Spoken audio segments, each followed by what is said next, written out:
नमस्कार प्रेक्षकांनो, आजच्या एपिसोडमध्ये आपण बघूया. इथे आता ठरल्याप्रमाणे डबे तयार झालेले असतात. मंजिरी आणि ईशा दोघीजणी डबे भरत असतात आणि त्याचबरोबर जीजी आणि राया दोघेजण आता बोलत असतात. तर इथे मंजिरीच्या लग्नाची जबाबदारी जीजीने रायावरती दिलेली असते. तिच्यासाठी चांगला मुलगा शोधायला सांगितलेलं असतं आणि त्याचमुळे प्रेक्षकांनो इथे त्याबद्दल जीजी आणि रायाचं बोलणं सुरू असतं. पण मंजिरीचं लक्ष त्या दोघांकडे असतं की नक्की या दोघांचं बोलणं तरी काय होतंय. तेव्हा ईशा म्हणत असते, मंजिरी अगं लक्ष कुठे आहे तुझं, पटापट डबे भर ना. तेव्हा मंजिरी म्हणते, हो गं बोलते, पण आता ईशा बघितलंस ना तू, जीजी आणि रायाला जाऊन किती उशीर झाला, दोघांचं काय एवढं बोलणं सुरू असेल गं. तेव्हा इथे आता ईशा म्हणत असते, तुला काय वाटतं राया फक्त तुझ्याशी बोलतो का. तेव्हा इथे मंजिरी म्हणते, म्हणजे. तेव्हा ईशा आता काहीच बोलत नाही. त्यानंतर राया आणि जीजी दोघेजण तिथे आलेले असतात. तेव्हा राया म्हणतो, झाले का डबे भरून. तेव्हा मंजिरी म्हणते, हो भरून तर झालेत, पण आता प्रत्येक ठिकाणी जाऊन पोहोचवावे लागतील ना.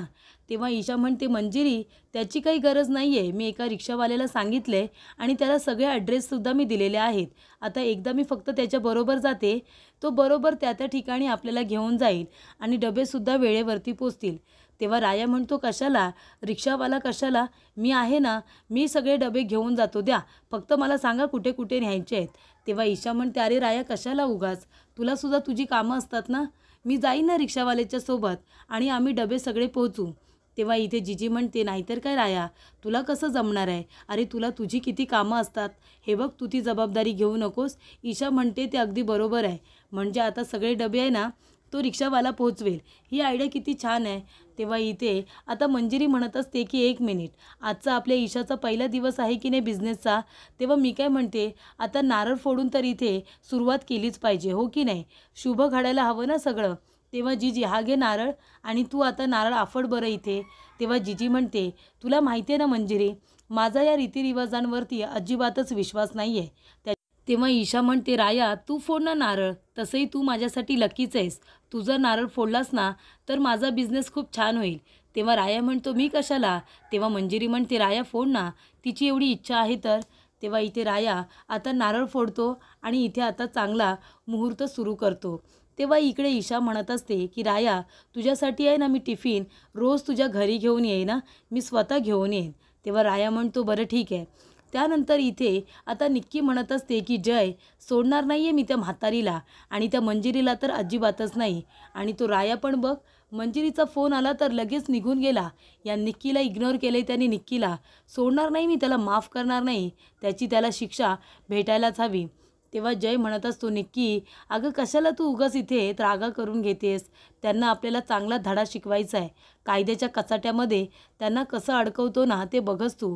तेव्हा निक्की म्हणते, असं काय करणार आहेस रे तू, काय ठरवलेस, म्हणजे त्या म्हातारीला कसा धडा शिकवणार आहेस. तेव्हा इथे जय म्हणतो, तू कशाला काळजी करतेस, हा बघ माझा टिफिनसुद्धा आला, वा काय जेवणाचा वास सुटलाय, खूपच छान इथे सुगंध सुटलाय. तेव्हा आता याच्यामध्ये एक मी गंमत टाकणार आहे. तेव्हा निक्की म्हणते, काय. तेव्हा इकडे एक नाणं दाखवलं जातं, ते सोन्याचं असतं. तेव्हा निक्की म्हणते, हे काय आहे. तेव्हा जय म्हणतो की हे सोनं आहे, पण आपल्या भाषेमध्ये याची आता स्मगलिंग होणार आहे. तेव्हा निक्की म्हणते, म्हणजे. तेव्हा डबा कुठून आले तुला माहिती आहे का, त्या म्हातारीने बनवलेलं जेवण आहे आणि आता त्यांच्या इथून डबे येत आहेत म्हटल्यानंतर त्या डब्यामध्ये ना हे नाणं जाणार बघ, आणि तो भाताच्या डब्यामध्ये ते नाणं ठेवतो, त्याच्यावरती भात टाकतो आणि म्हणत असतो की आता ह्या डब्यांमधून काय होणार, तर स्मगलिंग होणार, स्मगलिंग. तेव्हा निक्की म्हणते, अच्छा म्हणजे अशा पद्धतीने तू आता त्या सगळ्यांना अडकवणार आहेस का. तेव्हा जय म्हणतो, मग काय, आता थोडे दिवस जाऊ दे, आता त्यांच्या घरातून आत्ताच कुठे डबे सुरुवात झालेत ना, मग आता रोज याच्यामधून ही अशी नाणी जाणार आणि मग आपण काय करायचं, ते लोक स्मगलिंग करतायत म्हणून त्यांच्या विरोधामध्ये गुन्हा दाखल करायचा, डबे त्यांच्याकडून जाणार, पण धंदा तुझा आहे ना निक्की. तेव्हा निक्की म्हणते, अरे वा, म्हणजे खूपच छान आयडिया करतोयस तू त्यांना अडकवण्यासाठी. तेव्हा जय म्हणतो, आता तू बघ फक्त गंमत, कशी त्यांची गंमत करतो आणि त्यांना इथे जेलमध्ये आणून अटक करतो. तेव्हा इथे निक्की म्हणते, अरे वा, तुझा प्लॅन तर खूपच जास्त छान आहे, असं ती आता आपल्या भाषेतच म्हणते. त्यानंतर प्रेक्षकांनो इथे जयने आता इथे मंजिरी आणि तिच्या आईला जीजीला अडकवण्याचा खूपच छान असा प्लॅन केलेला असतो. पण आता या प्लॅनमध्ये त्याला साथ देणारं कोण आहे ते आता आपल्याला लवकरच कळेल. तर इथे जिजी आणि मंजिरी दोघीजणी विचारत असतात की ईशा, अगं आपण तर 10 डबे बनवत होतो ना, मग आता 15 डब्यांची ऑर्डर? कारण इथे ईशा म्हणत असते की जीजी, आनंदाची बातमी आहे, काल आपण 10 जणांचं जेवण बनवलं ना, आज आपल्याला 15 डब्यांची ऑर्डर मिळालेली आहे. तेव्हा मंजिरी म्हणते, अगं पण आपण 10च डबे बनवणार होतो ना, मग 15 डब्यांची ऑर्डर? तेव्हा इकडे मंजिरी आता तिला प्रश्नच पडतो. तेव्हा ईशा म्हणत असते की मंजिरी, जेवण कोण बनवतंय? अगं तू आणि आपली जीजी. जीजीच्या हाताला किती चव आहे तुला माहिती आहे की नाही? मग आता एवढं टेस्टी जेवण वेळेवरती जागेवरती जर मिळत असेल तर कोण कशाला नाही म्हणेल ना. म्हणून आपल्याला आता 15 डब्यांची ऑर्डर मिळालेली आहे. तेव्हा जीजी, हे घे, ऑर्डरचे पैसे घे, ॲडव्हान्स घे. तेव्हा जीजी म्हणते, माझ्याकडे देऊ नकोस, हे पैसे तू तुझ्याकडेच ठेव.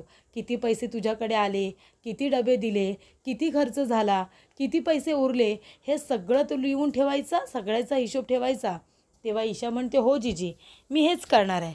तेव्हा इकडे आता मंजिरी म्हणत असते, अगं पण आत्ताच कुठे आपला व्यवसाय सुरू झाला आहे ना, आणि लगेच 15 डबे कसे काय आपल्याला मिळाले, 5 डबे एक्स्ट्रा?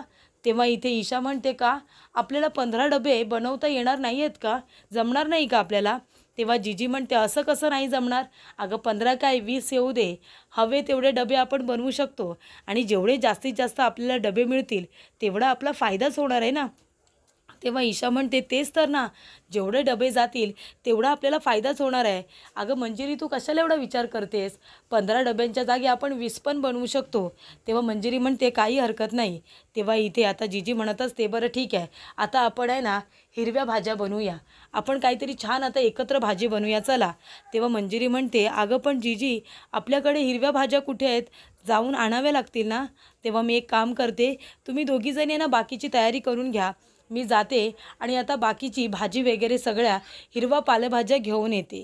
तेव्हा इथे जीजी म्हणते, ठीक आहे. ईशा म्हणते, मंजिरी लवकर या, आपल्याला पटकन जेवण रेडी करायचं आहे. तेव्हा मंजिरी म्हणते, ईशा तू नको काळजी करू, मी मार्केटमध्ये जाते, लगेच भाजी घेऊन येते. आता प्रेक्षकांनो, इथे मंजिरीला तर आयता इकडे आता नोकर तर मिळालेलाच आहे, तो म्हणजे कोण, तर राया. प्रत्येक वेळेला संकटात राया, मदतीत राया, सगळ्यामध्ये तिला राया लागतो. पण इथे रायाचं प्रेम मात्र तिला नको आहे, ते स्वीकारायचं नाही. तेव्हा इकडे आता दोस्तीच्या नावाखाली राया प्रत्येक वेळेला मंजिरीची मदत करताना आपल्याला दिसतच आहे. मंजिरी म्हणत असते, राया बघतोयस ना, याच्या आधी ईशाला फक्त मोबाईल आणि ती एवढंच काही ते काम होतं रे, पण आता तिला स्वतःच्या पायावरती उभं राहावंसं वाटतंय, स्वतः तिला जर काहीतरी करावंसं वाटतंय तर चांगलीच गोष्ट आहे. पण मला फक्त एवढंच म्हणायचं आहे की आपल्या ईशाचा हा बिझनेस आहे ना व्यवस्थित चालला पाहिजे, ती कुठल्या संकटामध्ये सापडायला नको, मला तर फक्त एवढंच वाटतं. त्याच्यानंतर मंजिरी म्हणते, आणि राया, मला काय वाटतं, ईशाला अचानकपणे एवढे 15 डबे कसे काय मिळाले असतील रे? मला तर जरा टेन्शनच आलं आहे तिचं. फक्त एवढंच म्हणणं आहे की तिचा हा व्यवसाय ना चांगला चालला पाहिजे, बाकी आपल्याला काय हवं आहे, कुठल्याही संकटामध्ये सापडायला नको ती. तेव्हा इथे राया फक्त हो हो हो एवढंच म्हणत असतो, बरोबर बरोबर. तेव्हा मंजिरी म्हणते, राया तुझं काय चाललं आहे, फक्त बरोबर बरोबर काय म्हणतोयस? तेव्हा राया म्हणतो, अगं नाहीतर काय, तू जे काही बोलतेस ना ते बरोबर असं म्हणतोय मी. आता राया थकलेला असतो, कारण त्याच्या हातामध्ये एक पिशवी असते, त्याच्या मानेवरती एक पिशवी असते, त्यामुळे तो थकलेला असतो. तेव्हा इकडे मंजिरी म्हणत असते, अरे मी पण काय बोलत बसले, तू थकलायस नाही का, चल चल लवकर जाऊया आतमध्ये चल. तेव्हा इकडे राया आता येतो, सगळ्या सामानाच्या पिशव्या वगैरे ठेवून देतो आणि म्हणतो की जीजी, तुम्ही डबे देत नाही, तुम्ही खानावळ उघडल्यासारखं वाटतंय, किती जेवण बनवलेत तुम्ही आणि एवढं सामान, बापरे बापरे, किती सामान आणायला लावलं तुम्ही. तेव्हा इथे जीजी म्हणते, राया तुझी झाली का सगळी कामं? तेव्हा राया म्हणतो, हो आत्ता सध्या तरी सगळी कामं झाली आहेत. तेव्हा इथे जीजी म्हणते, ठीक आहे जा, तू थकला असशील ना, जाऊन आराम कर बरं. तेव्हा राया म्हणतो, जीजी अगं नको, मी नाही थकलो आहे, मी इथेच थांबतो, मदत करतो तुमची. तेव्हा जीजी म्हणते, राया काय म्हणाले मी तुला, आपली कामं झाली ना की थोडा वेळ आराम करावा, जा बरं तू आराम कर, मी येते, मला थोडं बोलायचं आहे तुझ्याशी. तेव्हा इथे राया समजून गेलेला असतो की जीजी आता काय म्हणणार आहे, तर कामाविषयीच बोलणार, जे काम तिने जी जबाबदारी रायाला दिले त्याबद्दलच बोलणार. तेव्हा इथे आता भाजी वगैरे झालेली असते, भात चपाती डाळ सगळं काही तयार असतं. जीजी आता सगळ्या पालेभाज्या वरती काढून ठेवत असते, मंजिरी आता डबे भरायला लागते. त्याचबरोबर इथे ईशासुद्धा तिचं काम करत असते. तेव्हा रायासुद्धा आता डबे भरायला तिथे बसलेला असतो आणि छानपैकी इथे डब्यांमध्ये भात भरत असतो. तेव्हा इकडे भात भरत असताना रायाची नजर कुठे असणार, फक्त मंजिरीकडेच असते. तेव्हा मंजिरी इथे आता डबे बघते आणि आपल्या इथे ईशाला विचारते की मंजिरी म्हणते, ईशा अगं हे काय, अर्ध्या डब्यांवरती लाल सिम्बॉल आहे आणि अर्ध्यांवरती हिरवा रंग का, असे वेगवेगळे रंग काय आहेत डब्यांवरती. तेव्हा ईशा म्हणते, अगं मंजिरी काय आहे ना, लाल डबे आहेत ना त्याच्यावरती लाल रंग आहे कारण ते नॉनव्हेजवाल्यांचे आहेत आणि हिरवा रंग म्हणजे व्हेजवाल्यांचे डबे. तेव्हा मंजिरी म्हणते, अगं पण आपण फक्त व्हेजच देतो ना, आपण इथे नॉनव्हेज देणार आहोत का, बनणार आहे का ते इथे. तेव्हा ईशा म्हणते, नाही गं, ते डबे तसे भेटलेत मला, बाकी आपण तर फक्त व्हेजच देतो, ते नंतर बघू, आता सध्या तरी नाही, आता आपण सगळं फक्त व्हेजच देणार आहोत आणि ते रंग जाऊ दे गं, रंग महत्त्वाचा नाही आहे. तेव्हा ईशा म्हणते ठीक आहे. त्यानंतरला मंजिरीला तरीसुद्धा संशय आलेला असतो की असे रंग वेगवेगळे का, ती त्या डब्यांकडेच आता बघत बसलेली असते. पण प्रेक्षकांनो, इथे आता ईशाच्या डोक्यात नक्कीच काहीतरी चालू आहे. जेव्हा मंजिरी तिला हा प्रश्न विचारते ना, तेव्हा ती आता गप्पच बसते. तेव्हा प्रेक्षकांनो, मंजिरीला खरं तर हे काही कळत नसतं की नक्की काय गडबड सुरू आहे. तेव्हा ईशा तिला म्हणत असते, जाऊ दे ना मंजिरी, तू डबे भर ना, त्यांच्याकडे लक्ष देऊ नकोस, आपल्याला फक्त व्हेजच द्यायचं आहे, आपण कुठे नॉनव्हेज देणार आहोत, जाऊ दे. पण इथे रायाचं लक्ष आता मंजिरीच्या बोलण्याकडे नसतं, मंजिरीकडे असतं. तेव्हा त्याला कळत नाही की ह्या डब्यांचं गुण नक्की काय आहे ते, पण ते राया शोधून काढणार हे नक्की. त्याचबरोबर इथे जय म्हणत असतो की आता त्यांच्यासाठी तो लाल रंग जो असेल ना, तो वेजसाठी असेल, पण आपल्यासाठी लाल रंग म्हणजे स्मगलिंगचा रंग. त्याच्यामधूनच आपण आता सगळे ते जी नाणी आहेत ना, ते आपण त्या डब्यांमधून तर पोहोचवणार आहोत, असं आता जय म्हणत असतो. हिरव्या डब्यांमधून ती नाणी आपल्याला पोचवायची आहेत. म्हणजे आता जे काही सिम्बॉल आहे, जे काही ते रंग आहेत, त्यांचा खरा उपयोग काय, तर तो आपल्यासाठी होणार आहे. तेव्हा इथे निक्की म्हणत असते की जय, खरंच तुझा प्लॅन खूपच उत्तम आहे रे. त्याचबरोबर आता डबे सगळे भरून रेडी असतात आणि आता किचनमध्ये एका व्यक्तीची एंट्री झालेली असते आणि ती व्यक्ती कोण प्रेक्षकांनो, दुसरी तिसरी कुणी नसून ती ईशा असते. ईशा त्या ठिकाणी आलेली असते आणि ईशा आता जे हिरवे डबे असतात ना, ते सगळे उघडते आणि त्याच्यामध्ये आता मिठाईचा बॉक्स घेते. आपल्याला आता सगळ्यांनाच असं वाटत असेल की त्या मिठाईच्या बॉक्समधून आता ती सगळ्यांना स्वीट देते, हो की नाही. सगळे आता मिठाई त्या डब्यांमध्ये टाकणार असेल असं आपल्याला जरी वाटत असलं तरी नाही प्रेक्षकांनो, त्याचा आता उपयोग वेगळाच असतो. आता ती मिठाई नसून त्या मिठाईच्या मागे ती सोन्याची नाणी असतात. तर आता डब्यांमधून ती आता एक एक त्यातून पेढा घेते आणि त्याच्या मागे सोन्याचं नाणं लावलेलं असतं. तेव्हा ती पेढ्याच्या मागचं सोन्याचं नाणं घेतं आणि प्रत्येक डब्यामध्ये, ज्या डब्यात भात असतो त्याच्यामध्ये ती नाणं टाकते, त्याच्यामध्ये भात ती ठेवून देते. त्याचबरोबर सगळ्या डब्यांमध्ये आता ती सोन्याचं नाणं टाकते भाताच्या डब्यामध्ये, त्याच्यावरती व्यवस्थित भात लावते जेणेकरून ते नाणं कुणाला दिसू नये म्हणून. त्यानंतरला इथे आता सगळीकडे ती नाणी तिने हिरव्या डब्यांमध्ये ठेवलेली असतात आणि आता ती हे काम करत असताना प्रेक्षकांनो, घाबरलेली तर ती असतेच, तिला भीतीच वाटत असते ना, कारण ती चुकीचं काम करत असते. त्यानंतरला तिथे राया येतो. राया म्हणतो, काय गे ईशा, काय करतेस तू, डबे भरलेत ना, मग परत का उघडतेस. तेव्हा इथे ईशा म्हणत असते, नाही रे, मी फक्त डबे लावत होते. तेव्हा इथे राया म्हणतो, अगं मग लाव ना पटकन. तेव्हा ती आता मिठाईचा बॉक्स बंद करून ठेवते. राया आता तिला मदत करतो. दोघेजणं फटाफट ते डब्याची झाकणं लावतात. पण इथे आता रायाला काय माहिती असतं की ईशा काय करते ती. ईशा मनातल्या मनात इतकी घाबरलेली असते, तिला असं वाटतं की बरं झालं, रायाने जर मला बघितलं असतं तर माझं काही खरं नव्हतं, हे ईशाला बरोबर कळालेलं असतं. तेव्हा इथे राया संपूर्ण डबे आता बंद करतो आणि पटकन आता रिक्षावाला वाट बघत असतो, म्हणून ते सगळे डबे उचलतो आणि रिक्षामध्ये ठेवायला जातो. ईशा आता घाबरलेली असते, पण रायाला सध्या तरी काहीही कळलेलं नसतं. त्याचबरोबर इथे आता जीजी रायाची वाट बघत असते. राया म्हणतो, जीजी बोलावलंस मला. तेव्हा राया म्हणतो, ये ये इथे. जीजी म्हणते, ये राया, बस इथे. आणि जीजी म्हणते की राया, काय मग, मी सांगितलेलं काम केलंस का. तेव्हा राया म्हणतो, जीजी बास का, हे काय बोलायला हवं आहे, तू सांगितलेलं काम झालं आहे कधीच. तेव्हा इथे जीजी म्हणते, हो, बघू दे कुठले कुठले फोटो घेऊन आलास. तेव्हा राया आता छान छान मुलांचे फोटो घेऊन येतो जे पंढरपूरमध्येच असतात. तेव्हा इकडे आता राया म्हणतो, हा फोटो बघ. तेव्हा जिजी तो फोटो बघते पण तोंड वाकडं करते. राया आपल्या मनातल्या मनात म्हणत असतो की पांडुरंगा, जिजीला मी या मुलाचा फोटो दाखवलाय खरा, पण हा फोटो आहे ना जिजीला आवडायलाच नको, अजिबात आवडायला नको. त्यानंतरला इथे राया दुसरा फोटो दाखवतो, कारण जिजी म्हणते नाही, हा मुलगा नको, हा काय मुलगा आहे, ह्याच्या चेहऱ्यावरती तेज तरी आहे का थोडं तरी. त्यानंतर इथे राया म्हणतो मग हा फोटो बघ. तेव्हा जिजी म्हणते हा काय मुलगा, अरे तोंड बघ त्याचं, अरे वयस्कर वाटतोय तो आपल्या मंजिरीपेक्षा, नाही नको नको, हा मुलगा तर अजिबातच नको. तेव्हा राया म्हणतो जीजी, अगं तुला मुलगा हवाय तरी कसा मिस फायरसाठी.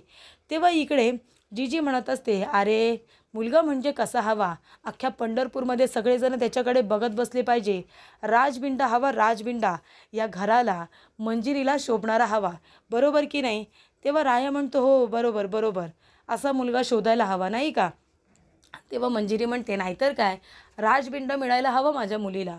त्याचबरोबर तिथे मंजिरी येते आणि म्हणते काय काय चाललं आहे तुमचं. तेव्हा राया ते सगळे फोटोज आता मागे लपवतो आणि म्हणतो नाही काही नाही.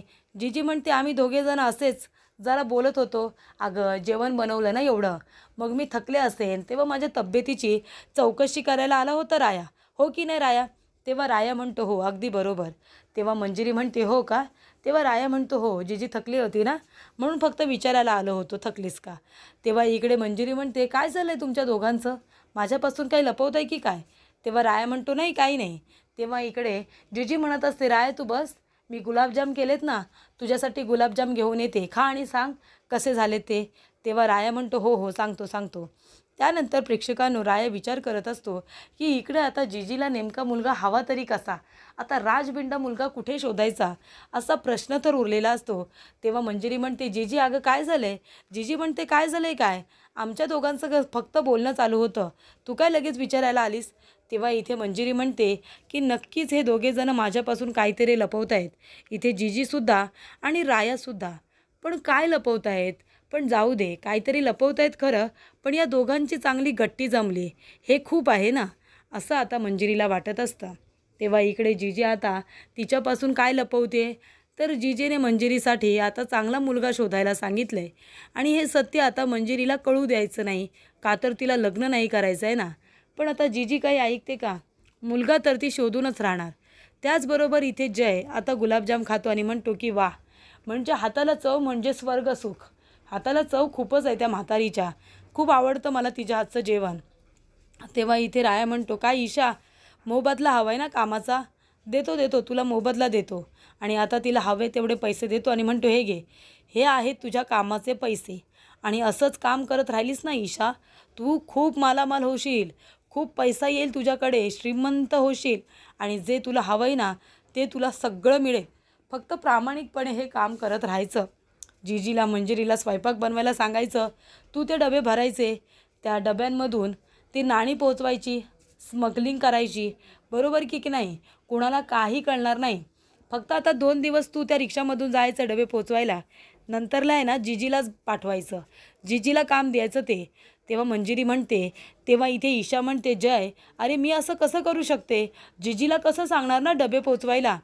तेव्हा इकडे जय म्हणतो ईशा आता ते तुझं काम आहे की नाही, तुझी जबाबदारी आहे ना ती, माझं काम काय, तुला इथे नाणी देणं, पैसे देणं तुझ्या कामाचे, पण आता जीजीला ते डबे पोचवायला फक्त सांगायचं आहे, तुझं त्याच्यामध्ये काही नाही. तेव्हा ईशा म्हणते जय काही प्रॉब्लेम तर नाही होणार ना. तेव्हा जय म्हणतो काय प्रॉब्लेम होणार आहे, काहीच प्रॉब्लेम नाही आहे, तू फक्त तुझ्या जागी जीजीला पाठवायचं ना डबे घेऊन, आणि हे बघ तुला तुझ्या कामाचे पैसे मिळत आहेत ना हवे तेवढे, खूप पैसे मिळणार आहेत तुला, त्याच्यामुळे आता गडगंज श्रीमंत होणार आहेस, हवं ते मिळणार आहे. आता प्रेक्षकांनो या ईशाला काय पैशांची कमी आहे का, स्वतःचे पप्पा परदेशात आहेत, हवे तेवढे पैसे तिला मिळत आहेत, हवा तेवढा मेकअप कपडे सगळंच तर मिळतं आहे तिला, तिला काय गरज होती स्मगलिंग करायची आणि पैसे कमवायची, तिला काही पैसे मिळत नाही आहेत का. पण इथे आता काहीच्या काही दाखवायला तर हे लोक मोकळेच. त्यानंतर जयने हे काम आता ईशाकडून करून घेतलेलं असतं, आणि जीजीला या प्रकरणामध्ये त्याला फसवायचं असतं. त्याचबरोबर पुढील भागामध्ये इथे आता रायाची जी आई असते त्या शुद्धीवरती येत असतात, त्या आता इकडे जेव्हा बोलायला लागतात थोडं थोडं, त्या चिंटू चिंटू असं म्हणत असतात. तेव्हा मंजिरी म्हणते चिंटू, अहो तुम्ही चिंटू हाक मारताय काकू, तुम्हाला माहिती आहे का, अहो माझा एक मित्र आहे राया, त्यालासुद्धा त्याची आई चिंटू म्हणायची. तेव्हा इथे रायाचं नाव घेतल्यानंतर रायाची आई रिस्पॉन्स करायला लागते. तेव्हा मंजिरीला संशय येतो, कदाचित या रायाची आई तर नाही आहेत ना. रायाचं नाव घेतल्यानंतर रिस्पॉन्स करायला लागल्या असं आता मंजिरी म्हणत असते.